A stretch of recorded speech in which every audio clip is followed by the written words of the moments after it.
On voyait le Javel jeté sur les invendus alimentaires. Ça, c'est un vrai scandale. Mais ça n'existe plus. Ça existe encore. Mais oui, mais c'est pas légal. Donc il risque une amende, c'est ça ? Il risque une amende, c'est 10 000 € pour les supermarchés de plus de 400 mètres carrés. Dorénavant, avec la proposition de loi de Marie-Do Schliemann, que j'ai sollicitée l'année dernière, qui a été déposée le 20 janvier 2025, les supermarchés, non plus de 400 mètres carrés, mais de 200 mètres carrés, seront dans l'obligation de redonner leurs invendus alimentaires.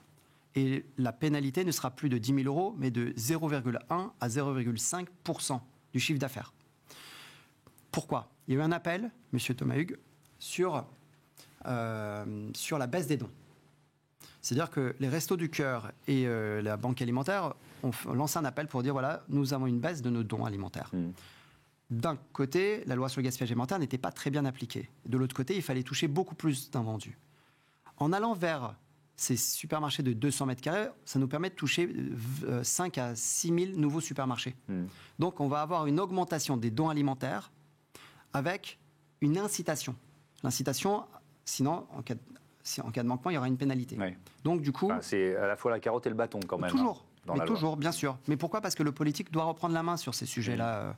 Parce que la réalité, c'est que si vous laissez simplement un système économique qui est biaisé, les vraies victimes sont les agriculteurs et les consommateurs.